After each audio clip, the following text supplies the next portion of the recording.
What's up, guys? ALT Insider here, coming at you with another video here for the Super Mario Maker 2 Endless League. Talk, speak, everything. Playoffs are fully underway, so I'm going to do three things here today. First, I want to go over results from last weekend. Then we're going to hit some RNG talk. It's always necessary. And then we're going to hit IPK's 12 clear match, world changer, what a run that was. So we're going to cover all three of those things. I'll put timestamps down below if you're not interested in one or two of those, whatever. But go check it out. So first, let's talk about last weekend. So, results were surprising to say the least. I said I hope I see an upset, and I surely did. Bismuth taking down Blue Chocobo is obviously the biggest kind of shocker here. Wow, not something that was expected at all. Bismuth coming in hot. But I do want to say, listen, let me check out, look at the Beast tweet here. The global speedrun SM2 players are nuts. Seeing all these players who weren't normally getting high clear numbers now getting them in the playoffs, I have no clue who can win at this point. He's not wrong, right? So as we said many weeks ago, the people that were embracing the format were doing better clears than the people that weren't embracing the format. When I say embracing, I mean, playing it way kind of what we think is optimally, which is being aggressive with your skips. If you're getting caught up in a level, just see you later, get it out of here. And now I think he's right. We have a much better chance of seeing upsets, as is proven, because people are not afraid of that skip button as much. So it's cool to see for sure. Tempo Trihex dropped out, so Oshikorosu got the free win there. So next weekend, Oshikorosu Bismuth is the tightest match statistically, I believe. So hey, what's gonna happen there? That's gonna be pretty hype. Can Bismuth take this Cinderella run going? And I say Cinderella because Nike didn't have the skills, but now he's playing. Has he changed his play style to get this more skips going? I think so. So hey, better chance for him to succeed. So which could be pretty hot. IPK versus Slade, great match there as well. The Beast, Foxen, Little Curbs, Cliffy. I don't want to get ahead of ourselves here, but one match I know a lot of people want to see. I would love to see an upset as well. I'm not saying anything wrong about that, but if IPK wins and the Beast wins, you know what match is coming up, and that would be pretty hype. So one that I'm sure a lot of people wanted before this season even started. IPK versus the Beast would be one for the ages for sure. But anyways, let's get to, let's put on something here where I can talk here for a little bit. Because, as I commentated a lot of matches last weekend, and the chat is basically, they're not talking about the match. It's two things. It's, where's Ryukar?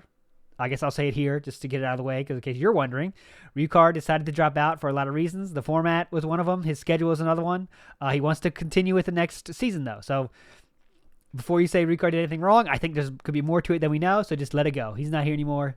Ryukar dropped from the tournament. There you go. That answers the Ryukar question. Now let's get to the other thing.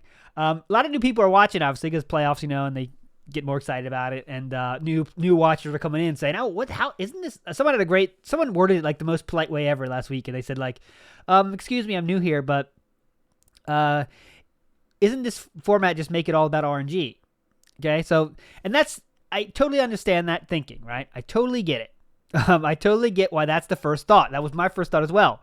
Many weeks ago, when I was commentating for my very first time, 2 months ago now, I guess, maybe something like that, I was like, well, we'll see what RG gives our players, and I said that, and simply was like, well, it doesn't matter your skill, and I didn't get it. I definitely didn't get it. And I think the real issue here is people are trying to compare this to normal speedrunning competitions, right? So if you come in there with that mindset of this is a normal speedrun competition, we're going to see two people do the same exact thing and see who does it faster, right? That is a normal speedrun competition.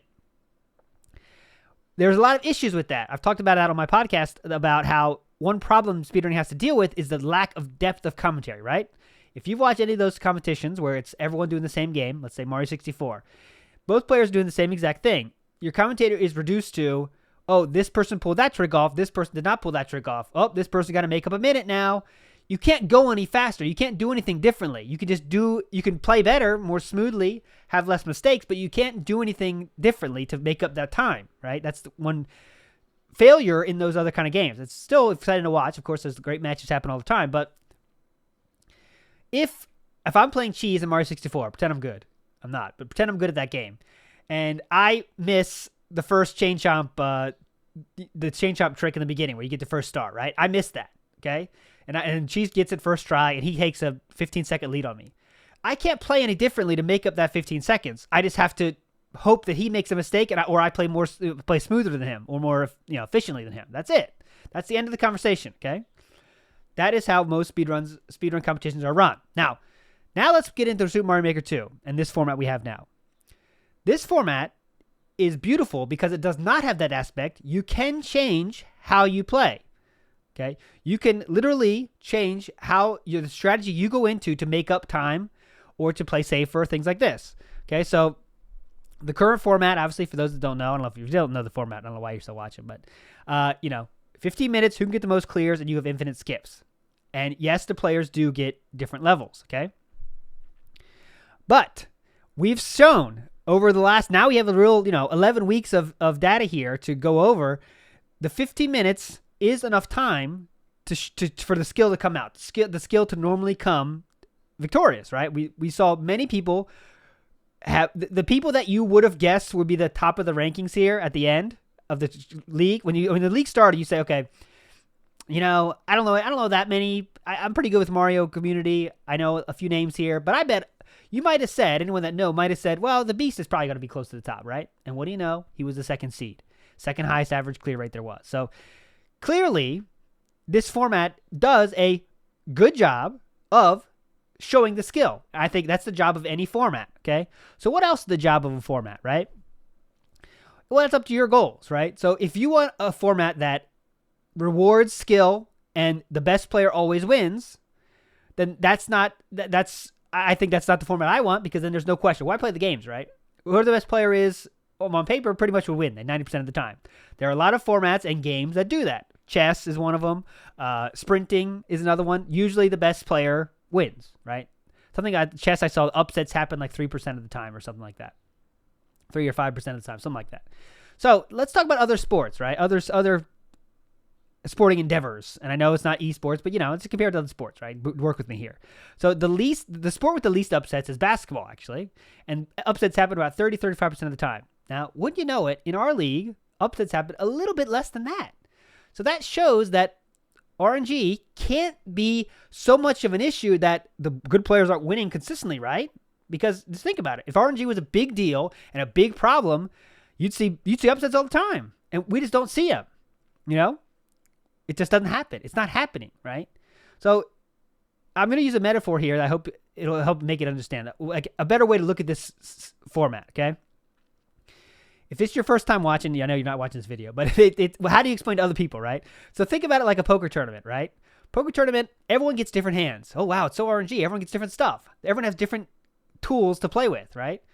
But that's also through that, the hands, the hundreds of hands you see, thousands of hands you see, the best players still rise to the top, right? So how does that happen, right? They're getting different cards and stuff because they also have the power of the skip. And their skip in poker is the power of the fold, right? And I know you might say, well, it takes, I read something, it takes like, I don't know, 400 hands or something for skill to truly be shown over, 4,000 or something like that, for skill to be shown.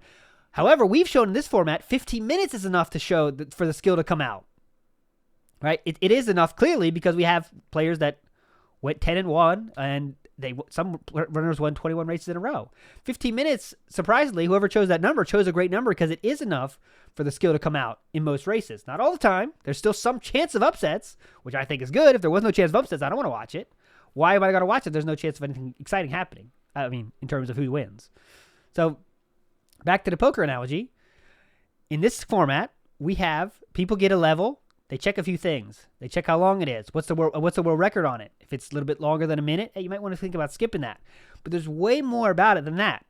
IPK on our podcast on the Rundown talked about all the decisions she makes about a level.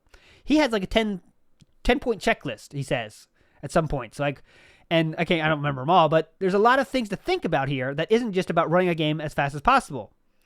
I think that's the magic of this. If, however, like some people said, the review card DGR format, if we did that format, it is reduced to who could do the level the best.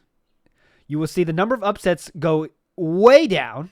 I mean, if there would be any, maybe 1 or 2, 1%, 2%, maybe 3% like chess, right? We get a chess number because everyone's doing the same exact level, and it's just who can do that. And I've said it a million times now. I know people might get tired of it, but this is what it would be like. Okay, Slade is going. I'm gonna pretend we're doing it now. Watch Slade's screen and pretend they're doing the same level. All right, Slade working through this level now. Kicks a Koopa shell there, jumping on the thing. Oh, he got that. Oh, let's go to fail stream. Oh, he missed it. He did not catch this ride. He's back behind. Okay, now he has to make up 3 seconds. That's it. Let's watch if he can do that. Oh, he couldn't do it. Oh, he did do it. Nice jump there. Okay, now he's going up the vine. Oh, look, Slade making up the way as the vine. He did that faster than fail stream. Great. That's it. There's no talk about the decision. Oh, Failstream just made a skip here. So probably the right move there. He was kind of stuck in that level for a while. Now he can see what he gets, right? It's still, not talking it has the deepest strategy in the world yet. But the fact that there is any strategy at all, and it's in the world of speedrunning, I think that's what we have to hold on to it tightly, my friends.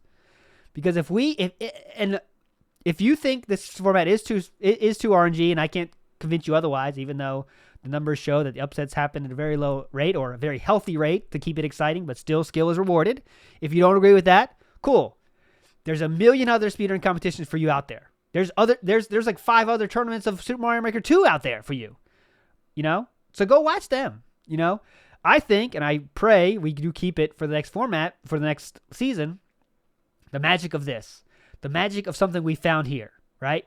We have found, as Slade makes a mistake there, this game has found a way to inject strategy into speedrunning. Does it require people doing different levels? Yes.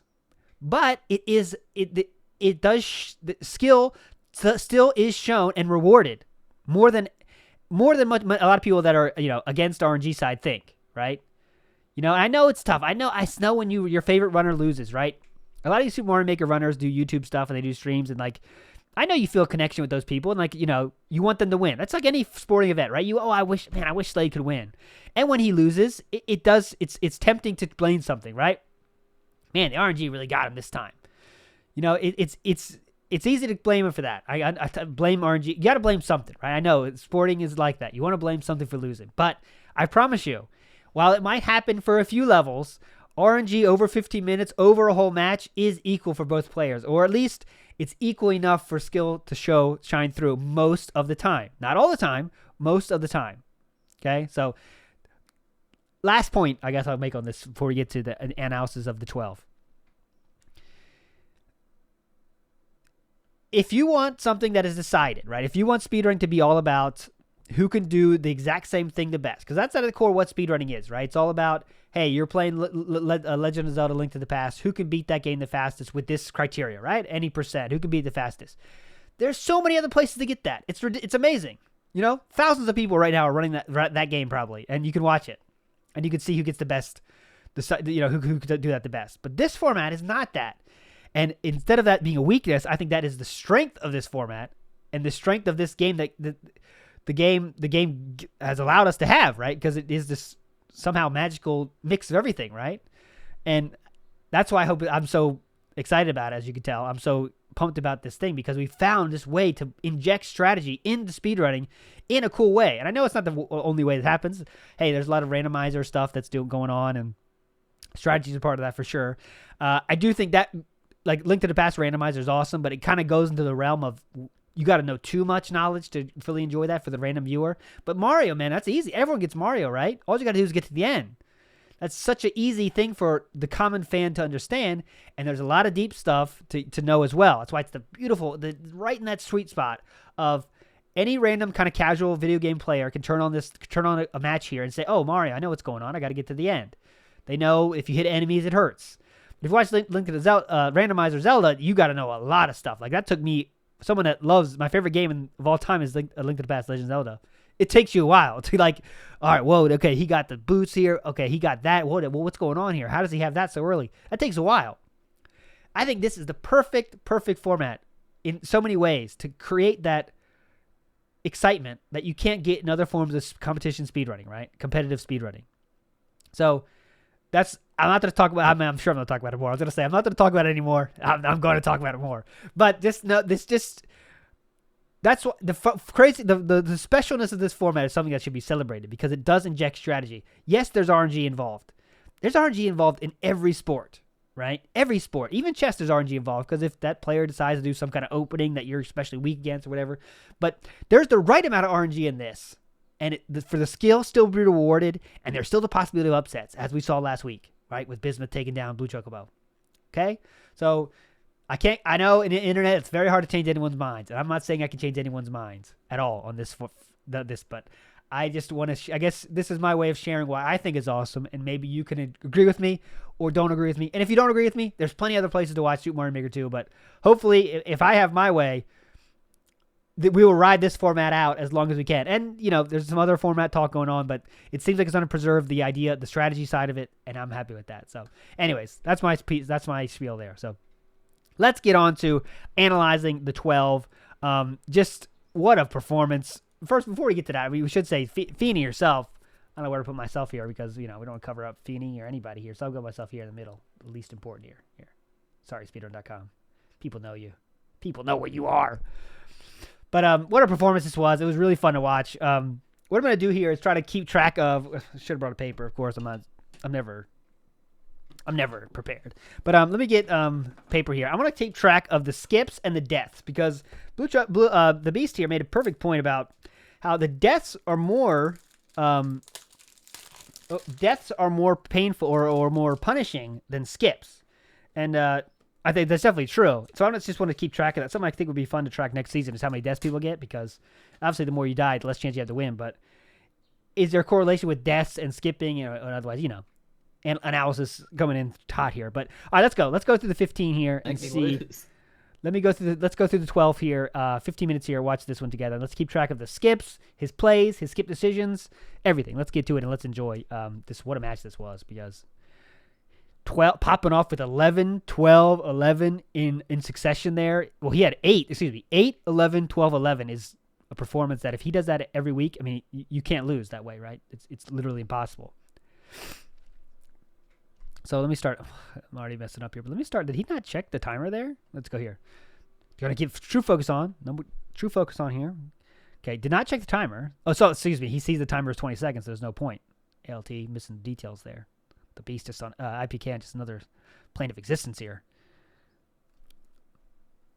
Okay, this is a short level here. He knows he missed it, but hey, it's only 20 seconds at maximum. Got to run with this one. No problem. Not much to talk about here. Yeah, this race was after he popped off with the 11, so he's already back on track. I mean, it's not like he lost the first one because Feeney did like great performance for her. It was just amazing, great. She got better. She's gotten better for sure as the season went along. There's number one. There's number one for him in the bag. Feeney's gotten better as the season went along. She just plays next season. Who knows what can happen? She knows she's capable of 9. I mean, that's a lot. As we see a level that has taken a while for her, though, unfortunately. IPK with 1 in the bag. No skips yet. No, I did have 1 death. Let me make that. So the pen has no ink. Prepared YouTuber in the house here. You can tell this is not my forte, huh? Okay, so 1 death. Oh. 1 death for our man IPK here. Now I'm using if you can see my setup here, it's very janky. This is E tier marker and a post-it. And did I miss a death there already, or did you do it? Hold on, I gotta get a track here. Okay. Worst review ever. Okay, here we go. Starting this level, he has 1 clear, 1 death. Let's get through it in. I'm gonna focus. Not to try to talk about this stuff. So the goal here is to clear all the magician guys. Fire ran out. That's 2 deaths. Still no skips. Magic Koopas. I never remember that name when I need to in the heat of the moment. I always say magicians, which I guess is.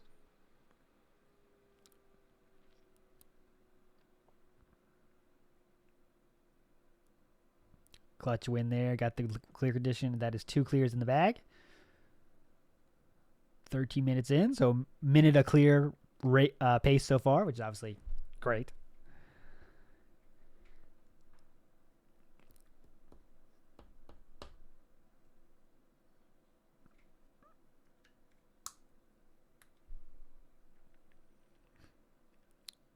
So this is a great short level here. 1 simple jump. I remember this one. Just got to make a good jump, And these are the levels where if you have the skills, it's great. If you don't have the skills, it's bad. You just got to skip it right away. But obviously IPK thinks he can get it. IPK knows he can get it.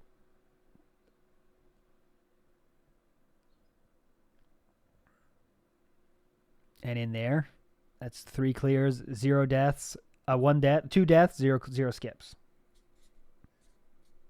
I like the commentary. I saw in the YouTube comments, people were saying like IPK got pissed when he lost the first round. I mean, it's a cool narrative, but I don't think it's true because you can't really play harder. You know what I mean? You just gotta play you the best you can and hope it works out. But maybe I made him focus more. You never know, you know.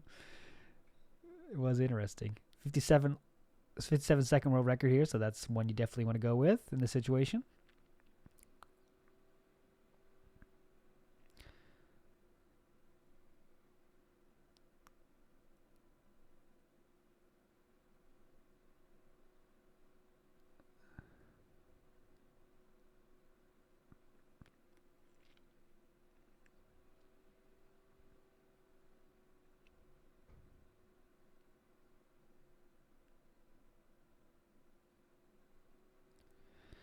BK down to small.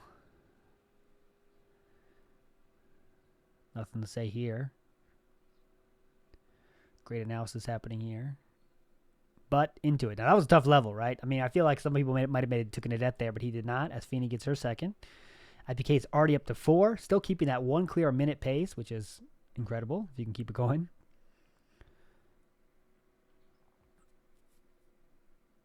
Let me stop it on his next clear here.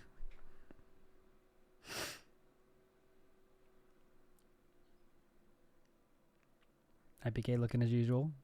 Disgruntled about something. Not happy about it. Minute 8 world record. Says skip right away. Okay, so that's one, you know, wasn't much over a minute, right? But maybe he didn't like something bad. It didn't like the look of it, said bye. That is one skip. His first skip, 4 minutes in.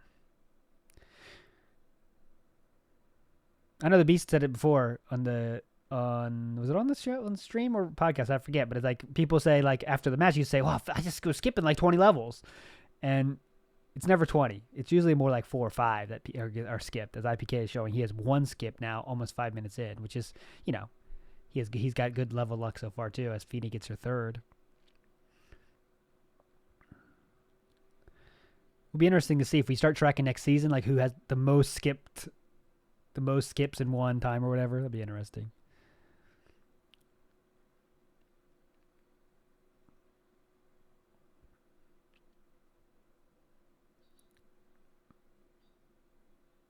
Still nothing hard here, and there's another clear. So that was a kind level for sure. 2 deaths and 1 skip so far for IPK. He already has 5.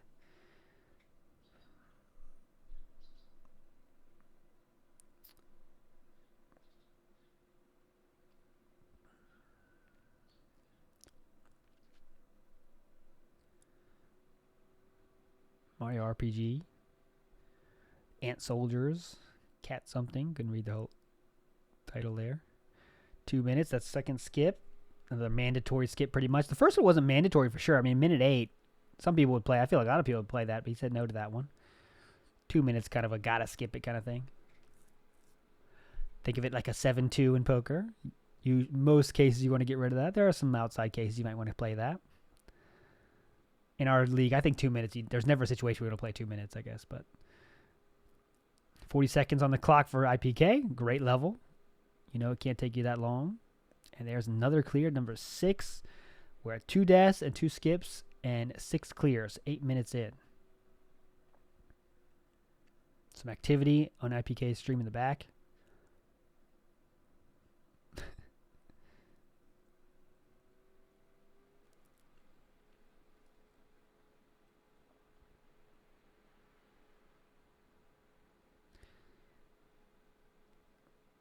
Minute on the nose, world record there. Plays that one out.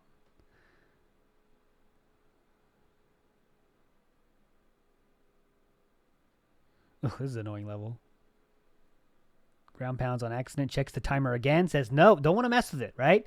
So, you know, minute world record. Hey, I could do this, but I don't want to mess with it. I'm out of here. It's his third skip. Halfway through the match now.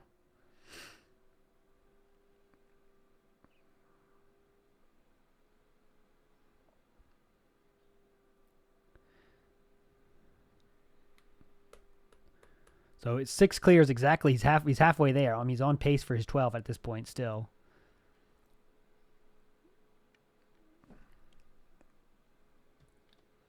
Which is obviously incredible. Cat having something to say up there. Level showed a little bit of garbage there. Kind of unclear what to do there. A rightful skip there as well. So we were on 4 skips, 2 deaths.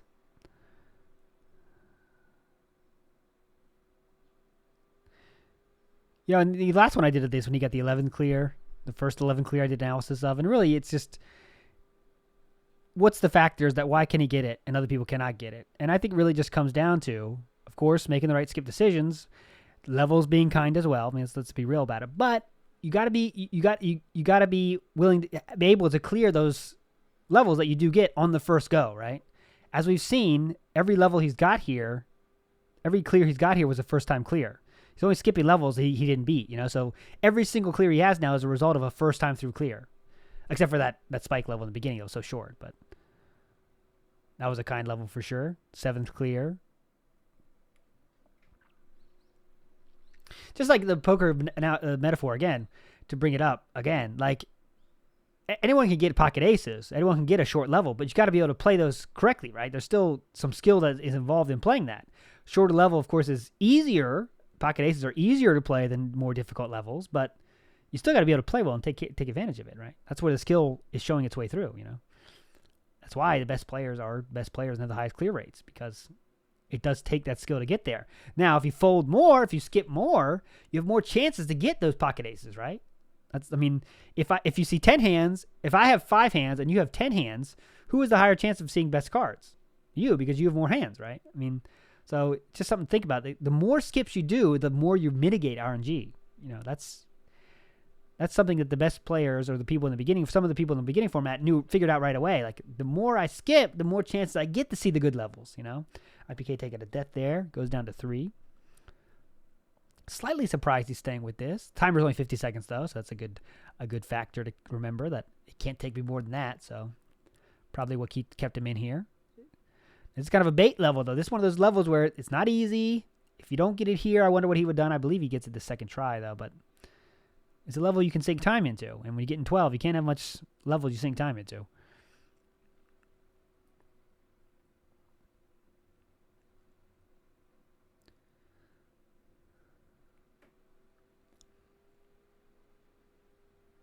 There's the ending there for him. No problem. Throwing that P block triumphantly away. Already with 8, which is, a great clear rate. Gets you a win 90% of the time, 85% of the time in this league. More than that, probably. I think it's much higher than that, probably. 90% of the time, maybe. I don't have numbers in front of me, of course. But 8 clears is a win on most days against most people, for sure. And he has 4 minutes left. Sitting still with 4 skips and 3 deaths. 32nd world record on that one. Got to play that out for sure. That's a death. 4 deaths. Looks like his mind is moving towards thinking about a skip, but he says go with it.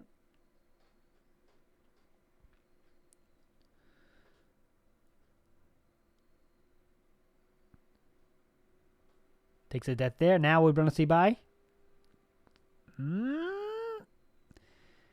He's definitely, the mental gears are moving there, but he says to give it one more try. It's kind of surprising there.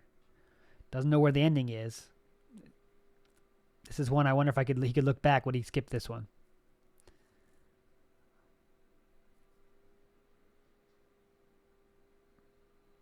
Still has 8 clears and 3:30 left. So now he's below that a clear a minute pace. So he's got to pick it up here.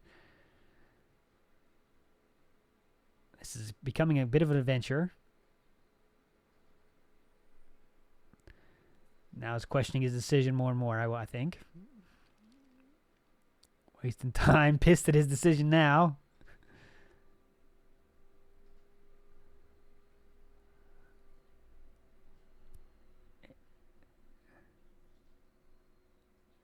These are levels that can bait you for sure. There it is. So he gets the ending though. Did I miss a death? No, I think I got it. I wrote it right. 4 deaths, 4 skips right now. 2:30 left. He needs 3 more. Well, he's gonna get 3 more, I should say. That was a level where, you could say he should have skipped. I mean, it did take him extra time. The ending was close enough, luckily, that it didn't take him too much longer. But that ending could have been much farther away. It required a lot more work, but it worked out for him there.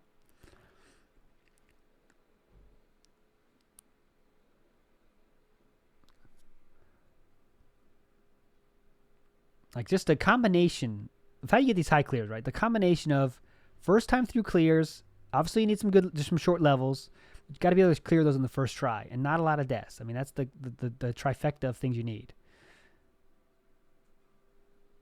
And we've seen that the players with the high average clears can do that consistently.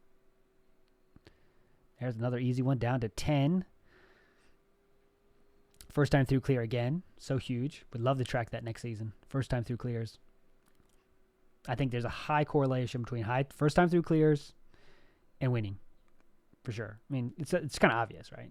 It's not like a brilliant analysis. I found this secret stat that no one knew. But that's what turns out to be the winning factor so much, I think.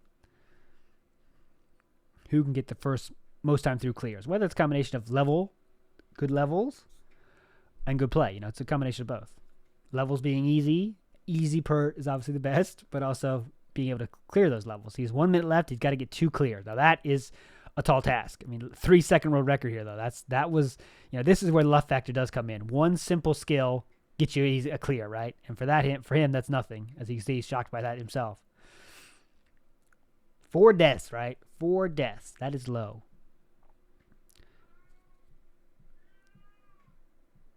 43 seconds. 40 seconds needs 1. This is where you got, the level has to be short. And look at that title. That title, when I was reading it, when I was commentating this, I was like, oh yeah, this is it. It's going to happen now. We got 12. Then he died there. I was like, oh no, I remember thinking like, wow, he died there. And Beast was thinking maybe he's not sure, he's not comfortable with in the new game, how they do it, the mechanics there, but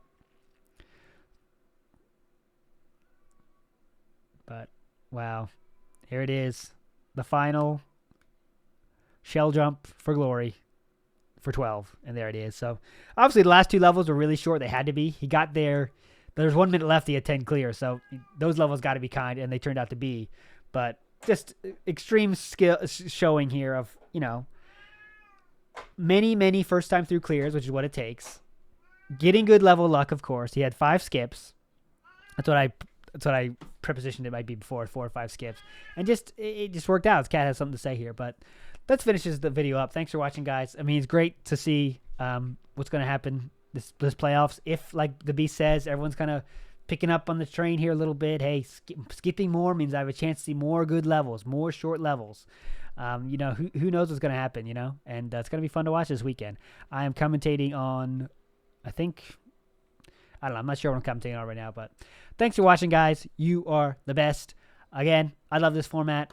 It's the best. RNG is definitely a thing, but that's a good thing, right? There's not too much RNG that the skill does not show. We've shown that consistently the skill still is allowed to be rewarded by how much RNG there is in this, and it allows for some strategy, some talk about that strategy, some talk about decisions, and I love it. So thanks for watching, guys. See you this weekend, and yeah, stay hype.